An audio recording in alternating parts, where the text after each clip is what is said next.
ஒரு கோவில் கட்டி கும்பாபிஷேகம் பண்ணுறாங்க. எத்தனை வருஷத்துக்கு ஒருக்கா பண்ணுறாங்க? 12 வருஷத்துக்கு ஒருக்கா கும்பாபிஷேகம் பண்ணுறாங்க. அப்போ 12 வருஷத்துக்கு ஒருக்கா சாமிக்கே எது கும்பாபிஷேகம் பண்ணுறாங்க?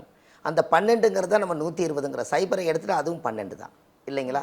அந்த 12 நட்சத்திரமாக அங்கே வந்துடுது. அப்போது என்ன அப்படின்னு கேட்டிங்கன்னா, அந்த கோவில்லையும் கூட தலைமுறையாக வாழ்ந்துட்டு அந்த கோவிலில் இருக்கக்கூடிய நெகட்டிவ் எனர்ஜி எல்லாம் கோயிலுக்குள்ளே வர்றவங்க சாமிகிட்ட வந்து தான் குறைகளை சொல்லுவாங்க. அப்போ எல்லா நெகட்டிவும் ஸ்டோரேஜ் ஆகி சாமியோட கருவறையில் தான் டெபாசிட் ஆகுது.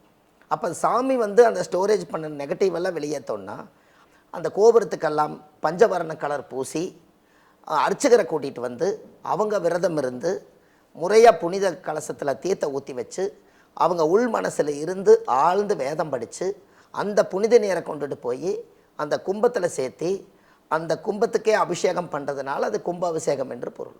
அருமை இல்லைங்களா? அப்போ அந்த கும்பாபிஷேகம் அந்த சிலை மேலே ஊற்றுறதும் அந்த கலசத்து மேலே ஊற்றும் போதும் அந்த சாமி அன்னைக்கு தான் குளிர்ச்சி ஆகுதுங்களா. அதே போல் தான் நாமளும் 3 தலைமுறைக்கு நாமளும் 12 வருஷத்துக்கு ஒருக்கா நம்ம வீட்லேயும் ஒரு பூஜை புனஸ்தானங்கள், வீட்டில் வருஷத்துக்கு ஒருக்கா கணபதி ஹோமங்கள் இப்படியெல்லாம் பண்ணுனா அந்த கோவிலில் இருக்கக்கூடிய புனித சக்தி வாழும் வீட்டுக்கும் வருமா இல்லைங்களா?